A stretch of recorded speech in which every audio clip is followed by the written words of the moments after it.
نماز قائم کرنے عمل پیرا ہونے پر تو اس عمل کا خارجی طور پر بھی اثر ہوتا ہے۔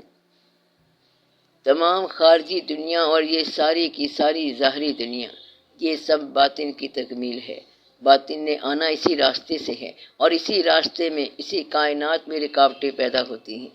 اور یہ عجیب راز ہے کہ یہی بازار ہے، اس میں ایک دکان ہے، وہاں آٹا بکتا ہے، پیغمبر بھی وہیں سے لائے گا اور امتی بھی وہیں سے لائے گا۔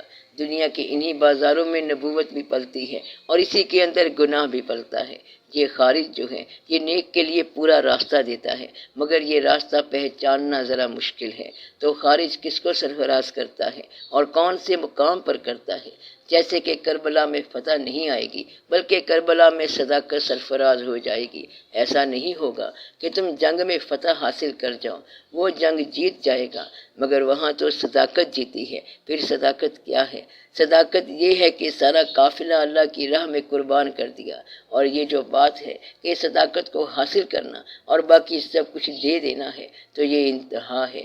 اس لیے خارج کی دنیا جو ہے، یہ باطن کا راستہ دیتی ہے، بلکہ ساری خارج کی دنیا سارے باطن کا راستہ دیتی ہے۔ دنیا میں کوئی باطن نہیں ہے جو ظاہر نہ ہوا ہو، کوئی راز ایسا نہیں ہے جو باہر نہ آیا ہو، کوئی خزانہ ایسا نہیں جو زمین نے اگل نہ دیا ہو، کوئی بات ایسی نہیں جو ہو نہ سکی ہو، کوئی شے ایسی نہیں جو مخفی رہ گئی ہو، اور جو آج تک مخفی ہے اور ظاہر نہیں ہوا وہ ہے ہی نہیں۔ تمہیں کیا پتا کہ کیا ہے؟ اور جس کے بارے میں آپ کہتے ہیں کہ ایک امام ہے جس نے ابھی آنا ہے، تو جب آپ کہہ رہے ہیں کہ وہ امام ہے اور اس نے آنا ہے، تو پھر وہ آ ہی جائے گا۔ وہ علم میں آ گیا، بات میں آ گیا، بیان میں آ گیا، آنا اس کا منظور ہے، اور وہ آ کر ہی رہے گا۔ اور ایک اللہ ہے جو نظر آج تک نہیں آیا لیکن بیان میں آ گیا، تو وہ ہے۔ تو جو چیز بیان میں نہیں آئی اور دھیان میں بھی نہیں آئی، وہ ہے بھی کہ نہیں ہے، اسے نہ ہی گنو۔ باقی جتنا راز ہے، اس کے بارے میں کوئی کہتا ہے کہ یہ ایک بڑا راز ہے، لکھ کر کہہ رہا ہے کہ ایک ایسا راز ہے جو تمہیں معلوم ہونا چاہیے، اور یہ کوئی نہیں جان سکتا۔ اور راز یہ ہے کہ زمین کے اندر اور زمین کے سینے میں مخفی خزانے ہیں، اور یہ بہت بڑا گہرا راز ہے۔ تو یہ کیا راز ہے؟ کیونکہ آپ کو بتا ہی دیا۔ اور جتنے بھی پراسرار راز ہیں وہ سارے بیان ہو گئے، تمام خزانے ظاہر ہو گئے۔ کوئی بات ایسی نہیں جو مخفی رہ گئی ہو، اور ظاہری دنیا کے اندر باطن انوالو ہے، اور ظاہری دنیا میں باطن کا علم کیا ہے، تو باطن بھی بیان ہوتا ہے، اور وہ اسی کانوں سے سنا جاتا ہے اور اسی زبان سے بیان ہوتا ہے۔ یہ سارا باطن ہے، اور سب بندے باطن ہیں، اور یہ سارا ہی ظاہر ہے۔ تو جو ظاہر نہیں ہوا اس کا باطن ہی کیا ہے؟ تو ظاہر ہو جانے والے کا باطن یہی ہے۔ اور راز کی بات یہ ہے کہ اسی زندگی میں دوزخ کے راستے طے ہوتے ہیں، اور اسی زندگی میں جنت کے راستے طے ہوتے ہیں۔ یہی زندگی ہے دانا کو دانا بنانے والی، اور یہی زندگی ہے جاہل کو جاہل بنانے والی۔ یہی زندگی ہے جس میں مولانا حضرات چلتے ہیں، اور اسی زندگی کے اندر بے وقوف لوگ بھی چلتے ہیں۔ اسی زندگی میں سیٹھ چلتے ہیں، اور اسی زندگی میں غریب چلتے ہیں۔ تو یہ دنیا بڑی عجیب و غریب کہانی ہے۔ تو یہ سب کو پالتی رہتی ہے، گناہوں کو بھی پالتی ہے۔ تو دنیا نہ گناہ ہے اور نہ دنیا ثواب ہے، بلکہ یہ راستہ ہے، یہ بازار ہے۔ شیطان کا کہتے ہیں کہ یہ شر کا راستہ ہے، اگرچہ وہ خود بھٹکا ہوا ہے۔ یہ ایک الگ کہانی ہے، وہ ایک ایسی راہ ہے جو اس کا کہنا مانے گا وہ برا ہی ہو جائے گا۔ اس دنیا کے اندر شر اور خیر سب چل رہا ہے، ادھر بھی راستہ طے کر رہے ہیں اور ادھر بھی راستہ طے کر رہے ہیں۔ سنیما ہاؤس والے سنیما ہاؤس جا رہے ہیں، اور داتا صاحب رحمت اللہ والے داتا صاحب رحمت اللہ جا رہے ہیں، اور نماز والے نماز کے لیے جا رہے ہیں۔ آج بھی ایسے لوگ ملیں گے جو اپنی ماں کو ماں جی کہتے کہتے تھکتے نہیں، اور آج بھی آپ کو ایسے لوگ ملیں گے جو والدین کا ادب نہیں کرتے۔ آج بھی آپ کو ایسے غریب مل جائیں گے جو اپنی غریبی پر بڑے مطمئن ہیں کہ اللہ نے بڑی مہربانی کی ہے۔ نہ لٹتا دن کو تو کب رات کو یوں بے خبر سوتا، رہا کھٹکانا چوری کا دعا دیتا ہوں راہزن کو۔ حضور پاک صلی اللہ علیہ وآلہ وسلم کی حدیث ہے کہ غریب میرے قریب ہے، اس لیے ہم اللہ کے قریب ہیں، اللہ کے بندوں کے قریب ہیں۔ تو غریب ہونا بہت بہتر ہے۔ تو کچھ لوگ کچھ اور طرح سے سوچتے ہیں، آپ ذرا غور کریں، لیکن آپ غور ہی تو نہیں کرتے۔ اگر آپ ذرا غور کریں تو آپ کا اپنا ہونا اسی زندگی میں ہے۔ جو خیالات والے ہیں وہ اسی زندگی میں ہیں، جتنے اللہ والے ہیں، جتنے دانا عقل مند اللہ کی عبادت اور پرہیزگاری والے ہیں، سارے کے سارے اسی زندگی میں ہیں، اور اللہ تعالیٰ کے جو بہت محبوب ہیں وہ بھی اس دنیا میں ہیں۔ اور یہ بڑے راز کی بات ہے کہ محبوب صلی اللہ علیہ وآلہ وسلم ہیں، نور ہیں، سلطان ہیں، مبین ہیں، اور پتہ نہیں کیا کیا مقامات ہیں، لیکن ہیں ادھر ہی۔ اور یہ سارا واقعہ اللہ تعالیٰ کی طرف سے ہے، اور جو واقعہ ادھر نہیں ہے وہ زندہ ہی نہیں ہے۔ مثلاً ستارے کتنے خوبصورت ہیں، آسمان کتنا خوبصورت ہے، چاند کتنا خوبصورت ہے، سورج کتنا خوبصورت ہے، لیکن وہ چل پھر نہیں سکتے، اور آپ کتنے اختیارات استعمال کرتے رہتے ہیں کہ آنا جانا لینا دینا، اور یہ سبھی کچھ اسی زمین پر ہے، اور زمین کی زندگی ہی آسمان ہے، اور یہیں پر سارا واقعہ ہے، یہیں عبادت ہوتی ہے، یہی مسلے بنتے ہیں، یہی مسجدیں بنتی ہیں، اور وہاں اللہ کے ہاں تو مسجد ہے ہی کوئی نہیں۔ وہاں اگر فرشتے کھڑے ہیں تو کھڑے ہیں، سجدہ ہی سجدہ ہے، رکوع ہی رکوع ہے، اور ان کو اس سے آگے کا تو پتہ ہی نہیں ہے۔ تو فرشتوں نے اور کیا کرنا ہے؟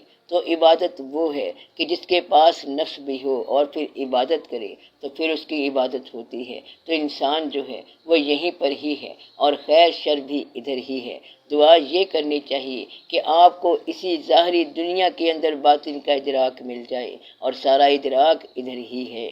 آمین یا رب العالمین۔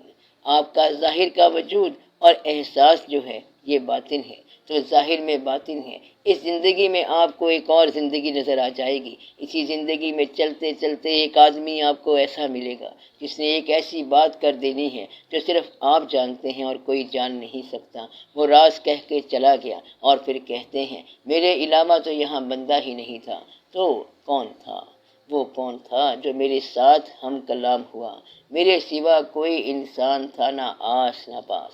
تو وہ کہتا ہے کہ وہاں بندہ تو تھا نہیں، پھر کون بول پڑا؟ کبھی ایسے شخص آپ کو مل جائیں گے اور آپ کو کوئی ایسی بات کر کے چلے جائیں گے جو صرف آپ کی گواہی میں ہے، اور جب آپ پیچھے دوڑو گے تو بندہ نظر نہیں آئے گا۔ تو اس زندگی میں ایک اور زندگی آپ کو نظر آنی شروع ہو جائے گی، اس واقعے میں ایک اور واقعہ ہونا شروع ہو جائے گا، تو آپ اپنی زندگی میں موت دیکھنا شروع ہو جائیں گے۔ پھر کوئی پوچھے گا کہ کدھر بھاگا بھاگا جا رہا ہے اور تم نے کیا اٹھایا ہوا ہے؟ تو آپ کہیں گے کہ میں نے اپنا ہی جنازہ خود اٹھایا ہوا ہے۔ اس مردے کو پھر لے چلو، میں نے اس کا جنازہ خود پڑھانا ہے۔ لوگ کہیں گے یہ بے وقوف آدمی ہے، کہتا ہے کہ اپنا جنازہ میں نے آپ پڑھانا ہے۔ تو لوگ اپنا جنازہ خود آپ پڑھاتے ہیں۔ ایسے لوگ ہوتے ہیں جو کہتے ہیں کہ ہم قبرستان چلے ہیں، ذرا جنازہ پڑھانا ہے، کہتا ہے کہ اس کو لے کر آؤں گا، اور پھر یہ اپنا کاروبار کرتا رہے گا۔ کہتا ہے کہ مرنے سے پہلے مر جا، اگر مر جاؤ تو اچھا ہے، ورنہ تو پھر بھی مارے جاؤ گے۔ تو یہ وہ بات ہے کہ جو سمجھ گیا وہ مر گیا، اور جو نہ سمجھا وہ مارا گیا۔ آپ اگر نہ سمجھے تو آپ مارے ہی جاؤ گے، یا تو آپ ہر شے چھوڑ دو یا پھر ہر شے چھن جائے گی، تو بہتر ہے کہ آپ چھوڑ ہی دو۔ تو ظاہر کہاں ہے؟ باطن کہاں ہے؟ ادھر ہی ہے، سب کچھ ہی یہاں ہے، اسی زندگی میں ہے۔ یہاں ایک بات بڑے غور والی ہے کہ جو فارمولہ آپ بیان کرتے ہیں کہ یہ کسی سچے آدمی سے سنا ہوا ہے، جب وہ فارمولہ استعمال میں پورا نہ ہو تو کیا اس کی صداقت میں فرق پڑا؟ اگر حکیم صاحب نے کہا کہ یہ دوائی استعمال کرو گے تو آپ ٹھیک ہو جاؤ گے، دوائی استعمال کر لی لیکن بندہ ٹھیک نہ ہوا، تو کیا حکیم صاحب کی حکمت پر کچھ فرق پڑا؟ کچھ لوگ کہیں گے کہ فرق پڑا، اور کچھ لوگ کہیں گے کہ فرق نہیں پڑا، یعنی جن کا ایمان قائم ہے وہ کہیں گے کہ فرق نہیں پڑا۔ اللہ کہتا ہے کہ محنت کرو میں کامیابی دوں گا، تو محنت کی لیکن کامیابی نہیں ملی، اب اللہ ہے کہ نہیں ہے؟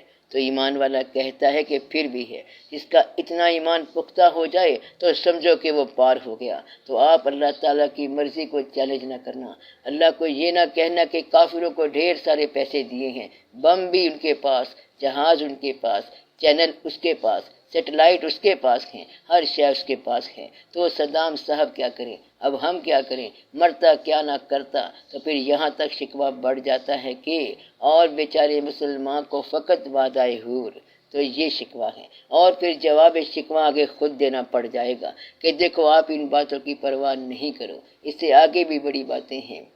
اللہ کی بات یا اللہ سے منسوب کی ہوئی بات پوری ہو یا نہ ہو، آپ اللہ پر یقین قائم رکھیں۔ وہ پیسے دے تب اللہ ہے، پیسہ نہ دے تب اللہ ہے، زندگی عطا فرما دے تب بھی اللہ ہے، اور اگر زندگی چھین لے تب بھی اللہ ہے۔ تو اس سے آپ کے ایمان یا تسلیم میں فرق نہ آئے، یہی دعا مانگو اور سارے مل کر دعا مانگو۔ یہ دعا کرو کہ مریض کی زندگی بچ جائے۔ دعا قبول ہوئی اور مریض بچ گیا، اللہ تو سنتا ہے، کیونکہ دعا مانگی اور وہ پوری ہو گئی۔ اور پھر کیا ہوا؟ کچھ عرصے بعد دعا مانگنے والے بھی رخصت ہو گئے اور مریض بھی رخصت ہو گئے اور ہسپتال بھرے رہے۔ پھر اب کیا ہوا؟ کہتا ہے کہ ایمان پھر قائم ہے۔ اس لیے ان باتوں کو آپ دیکھیں کہ یہ کوئی ضروری نہیں کہ دعا منظور ہی ہو جائے۔ پیغمبروں کے لیے امتیوں نے دعا کی ہوگی کہ ہمارے پیغمبر سخت بیمار ہیں، یا اللہ شفا دے، تو ان کے لیے دعا کر کر تھک گئے ہوں گے، مگر جب آخری وقت آ گیا تو اس کا ہونا ہو گیا۔ اس لیے ایمان کے لیے پہلی بات یہ ضروری ہے کہ اللہ کی طرف سے ہونے والے کام کو چیلنج نہ کرنا، تاکہ آپ کے ایمان میں خلل نہ آئے۔ وہ آپ کو پیسہ دے یا نہ دے، خوشی دے، غم دے، بیٹے پیدا ہوں، بیٹیاں پیدا ہوں یا کچھ بھی نہ پیدا ہو، بس آپ مانتے چلے جائیں۔ مگر آپ کہتے ہیں کہ یا اللہ ہمیں تو افغانستان بھیج دے، کوئی کہتا ہے کہ ہمیں انڈونیشیا بھیج دے، آسٹریلیا بھیج دے، یا فلاں علاقے میں فلاں واقعات ہو جائیں۔ یہ باتیں آپ کہہ رہے ہیں، اور تسلیم والا کہتا ہے کہ تو جہاں رکھ ہم راضی ہیں اور اسی میں ہماری رضا ہے۔ اس لیے یاد رکھنا کہ اللہ تعالیٰ چاہے تو گدھا کو بادشاہ بنا دے اور چاہے تو بادشاہ کو گدھا بنا دے، اور وہ چاہے تو غریبوں کو سلطان بنا سکتا ہے، وہ چاہے تو کچھ کر دے، چاہے تو سب گناہگاروں کو معاف کر دے، چاہے تو نیکوکار کو اس لذت میں قائم کر دے۔ وہ کہتا ہے کہ ہم جس پر مہر لگا دیتے ہیں، یعنی جس کو ہم ہدایت دیتے ہیں، وہ گمراہ نہیں ہو سکتا، یعنی جسے ہماری طرف سے گمراہی مل جائے اسے کیا ہدایت ہو سکتی ہے؟ ایسا پوچھنے والا کوئی بھی نہیں کہ یا اللہ تمہاری طرف سے گمراہی کیوں ملتی ہے؟ تو جو اللہ فرما رہا ہے وہ ٹھیک ہے۔ تو ایمان کا پہلا حصہ یہ ہے کہ جو کچھ ہے اللہ کی طرف سے ہے، اور اللہ کے حبیب صلی اللہ علیہ وآلہ وسلم نے جو بھی فرما دیا ہے وہ عین حق ہے۔ اس پر تو پوری طرح ایمان رکھو، کیونکہ یہ ضروری بات ہے۔ پھر آپ یہ یقین رکھ لو کہ میں نے اس زندگی کے بکھیڑوں سے نکل کر اللہ تعالیٰ کے روبرو ہونا ہے اور صداقت میں ہونا ہے، اور میں نے اپنا اسلام قائم رکھنا ہے۔ اگر دنیا کے سارے مسلمان اسلام سے بھاگ جائیں تو میں پھر بھی اسلام پر قائم رہوں گا۔ تو آپ اپنے ایمان کو حالات زمانہ سے مشروط نہ کرو، حالات زمانہ جو بھی ہوں دیکھا جائے گا، ایمان قائم رہنا چاہیے۔ پھر آپ کو بڑی آسانی سے بات سمجھ آ جائے گی، تو آپ مانو اور ماننے والوں کو مانو۔ آپ کے خیال میں جو صحیح ماننے والا ہے اس کی عزت کرو کہ یہ خدا کو بہت مانتا ہے۔ ان لوگوں کو انعمت علیہم والے کہتے ہیں کہ جن لوگوں پر تیرا انعام ہوا ان کا راستہ دکھا، تو آپ ان کی عزت کرو۔ جو لوگ باغی ہیں، گمراہ ہیں، ان سے بچو، اس طرح اللہ تعالیٰ کا راستہ آسان ہو جائے گا۔